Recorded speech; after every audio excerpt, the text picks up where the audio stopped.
शीर्ष नेतृत्व का, राष्ट्रीय अध्यक्ष जी का, माननीय प्रधानमंत्री जी का, जिन्होंने अपना आशीर्वाद, सहयोग, समर्थन दिया है। एक बार फिर यहाँ से मुझे प्रत्याशी उतारा है। 4 बार हिमाचल की जनता ने आशीर्वाद दिया। हमीरपुर संसदीय क्षेत्र के मेरे पार्टी के कार्यकर्ताओं ने दिन रात एक करके मेहनत की और हर बार नया कीर्तिमान स्थापित किया। मुझे पूर्ण विश्वास है, जिस तरह का वातावरण इस बार देखा जा रहा है, इस बार फिर हम जीत करेंगे, मोदी जी की झोली में सीट डालेंगे और हिमाचल की चारों सीटें देंगे। सर, किस तरीके से आप देखते हैं कि 5वीं मर्तबा चुनावी रण में है, कांग्रेस जो है आपकी इस सीट को जीतने के लिए ड्रीम कर रही है, क्या पूरा हो पाएगी? सपना देखना कोई बुरी आदत नहीं है। किस तरीके से लेकिन लगातार जो है रेल की बात जो है वो कांग्रेस हमीरपुर के लिए करती रही है, उनका जो वार है वो रेल पे ही रह रहा है, क्या करें? मैं 2 बातें इस पे कहना चाहता हूँ। 40 साल तक कांग्रेस से ट्रेन ऊना नहीं पहुंची।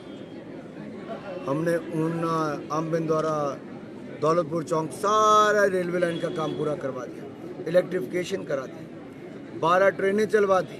जो कांग्रेस सपने में नहीं सोच सकती थी, हमने वो करके दिया। हमने भानुपल्ली से लेके बिलासपुर की रेलवे लाइन का काम तेजी से शुरू करवाया है, बहुत तेजी से चल रहा है।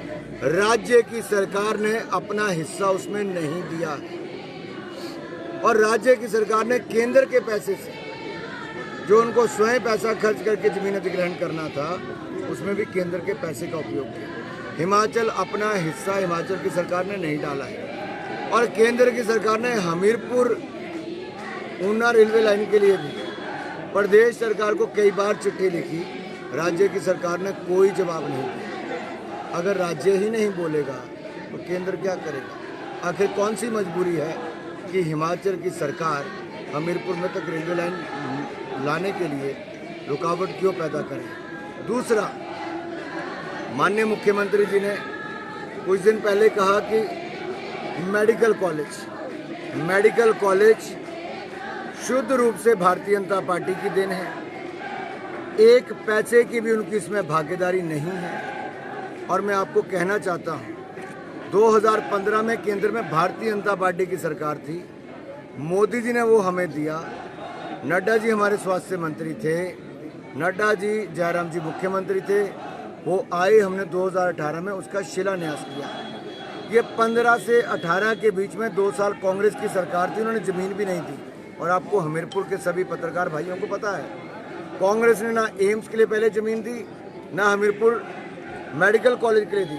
2.5-3 साल हमें इंतज़ार करना पड़ा। ये विकास में रुकावट पैदा करती है तो कांग्रेस करती है। सर, प्रियंका गांधी का बयान है कि और हमने 170 करोड़ रुपया जो केंद्र का हिस्सा था बहुत पहले ही हिमाचल को पूरा का पूरा दे दिया ताकि मेडिकल कॉलेज बन जाए। केंद्र की ओर से कोई देरी नहीं, ना ही कोई पैसे की कमी। जो कमी है वो हिमाचल की कांग्रेस की सरकार के कारण। सर, प्रियंका गांधी ने बयान दिया है कि 10 साल में भाजपा सबसे बड़ी अमीर पार्टी कैसे बन गई? विषय की सवाल उठाए सर। क्योंकि कांग्रेस की जो गिरावट आई है, कांग्रेस की गिरावट कैसे आई? कांग्रेस आज 40 एमपीज करने के लिए संघर्ष करती है और भारतीय जनता पार्टी 300 सांसद बनाती है। कांग्रेस की 2 राज्यों में सरकार रह जाती है, भाजपा एनडीए की 18 राज्यों में सरकार है। भारतीय जनता पार्टी के देश में सबसे ज़्यादा मेयर हैं, सबसे ज़्यादा जिला परिषद हैं, सबसे ज़्यादा प्रधान हैं। जब हमारे चुने हुए प्रतिनिधि सबसे ज़्यादा है, हिस्सेदारी हमारी सबसे ज़्यादा है, तो उनको क्या लगता है वर्षों से भ्रष्टाचार करने वाली कांग्रेस, उसको लोग क्यों लाएंगे? और हम तो इलेक्टोरल बॉन्ड लेकर आए थे, पारदर्शिता लेकर आए थे, जिससे पता चला कि किसको कितना मिलता है।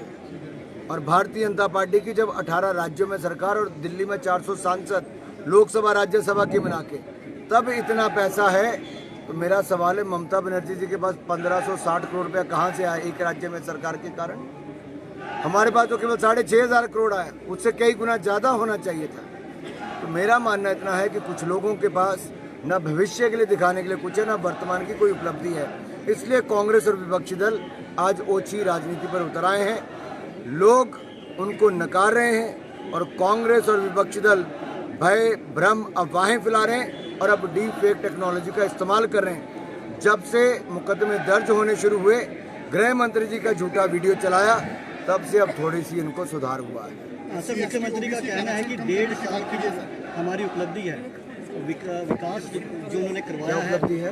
1.5 साल की अपनी उपलब्धि पे वो इलेक्शन लड़ रहे हैं और आपसे पूछा जा रहा है कि 15 साल में आपने क्या किया संसदीय क्षेत्र में, ये बताएं। मैं सिर्फ इतना सा कहना चाहता हूँ, तो क्रिकेट का स्टेडियम अमतर में बनाया, धौला सिद्ध प्रोजेक्ट 66 मेगावाट का शुरू करवाया, मेडिकल कॉलेज बनवाया।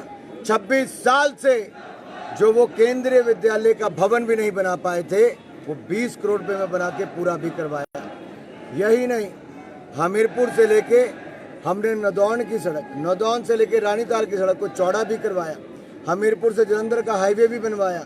अब हमीरपुर से लेकर हम लोग पठानकोट तक 4 लेन भी बना के दे रहे हैं, हमीरपुर से लेके शिमला का 4 लेन बना रहे हैं। हमने हमीरपुर से बिलासपुर की सड़क को 300 करोड़ में चौड़ा करवाया। हमने कीरतपुर से लेके बिलासपुर तक 4 लेन हाईवे का काम पूरा करवाया। हमीरपुर धर्मपुर मंडी सड़क 1200 करोड़ रुपए में बना रहे हैं। हमीरपुर का बाईपास 55 करोड़ में बनाया। हमीरपुर से कोर्ट की सड़क को 40 करोड़ में बनवाया। और यही नहीं, घुमारवीं से लेके सरका घाट की सड़क हमने लगभग 90 करोड़ में बनाई। भोटा से लेकर ऊना तक की सड़क बनाई, ऊना से लेके अम्ब की सड़क बनाई। अब ऊना से लेके पीरनगाह की सड़क 55 करोड़ में बना रहे हैं। अमृतसर से लेके ऊना तक सड़क बना रहे हैं, बनाई। अगर एक पुल का बताऊं तो लठियानी मंदली पुल 900 करोड़ रुपए का हम लोग बना रहे हैं। पूरी स्वान नदी पर 3 पुल 50-50 करोड़ के मंजूर कराए, 2 के काम शुरू करवाए, 63 करोड़ का पूरा करा दिया जसवां परागपुर में। देरा में सेंट्रल यूनिवर्सिटी को बनाया तो ऊना में ट्रिपल आईटी को बनाया। हमीरपुर में टेक्निकल यूनिवर्सिटी को बनाया तो हमने हाइड्रो इंजीनियरिंग कॉलेज बिलासपुर में बनाया। 2 मेडिकल कॉलेज हमीरपुर और बिलासपुर में बनाए तो साथ में नर्सिंग कॉलेज बनाए। यही नहीं, हमने हॉर्टिकल्चर कॉलेज हमीरपुर में बनाया तो टूरिज्म का हमने यहाँ पे होटल मैनेजमेंट का इंस्टीट्यूट भी बनाया। ऐसा ही नहीं, हमने इसके अलावा रेलवे लाइन का काम भी करवाया और 12-12 ट्रेनों को भी चलाया। मेरे पास लंबी सूची है, कभी वो समय निकाल के आए मैं उनको बताता हूँ। सर, संसदीय क्षेत्र से पहली बार है कि मुख्यमंत्री और उप मुख्यमंत्री दोनों हैं, कितना टफ समझते हैं, कितना रहेगा, क्योंकि पहली बार है कि कांग्रेस ने मुख्यमंत्री और उप मुख्यमंत्री यहीं से रखे हैं। देखिए, चुनाव मुद्दों पर लड़ा जाता है, ये देखनी आगे कौन है। हमारे पास ढेरों उपलब्धियां भारतीय जनता पार्टी की सरकार की हैं। मेरे पास दुनिया का सर्वाधिक लोकप्रिय नेता नरेंद्र मोदी है, जिनके सामने सब, और हमारी अपनी उपलब्धियां हैं, विकास है। और इनके पास 15 महीने की झूठी गारंटियां और फेल सरकार है, जिनकी अपनी सरकार में 9 विधायक छोड़ के चले जाएं और ये कहें कि मिलने का समय नहीं मिलता, काम नहीं होते, तो आप समझ सकते हैं क्या बुरी हालत होगी। बहनें इंतज़ार करती, 1500 रुपया महीना पहले महीने से मिलना था, 16 महीने बीत गए, एक बहन का 21-21 हज़ार रुपये का नुकसान हो गया। एक परिवार में 4 बहनें तो 84 हज़ार का नुकसान हो गया। और मैं आपको बताता हूँ, जो 2 रुपये किलो गोहा और गोबर और 100 रुपये लीटर दूध खरीदना था, वो भी नहीं खरीदा। युवा ठगे गए, 5 लाख नौकरी मिलनी थी, नहीं मिली। 600 करोड़ रुपया स्टार्टअप फंड के लिए देना था, नहीं दिया। उचित दाम इन्होंने हॉर्टिकल्चर के लिए देने थे, बागवानों को नहीं दिए। किया क्या? आराम। और इस चुनाव के बाद आराम ही करेंगे।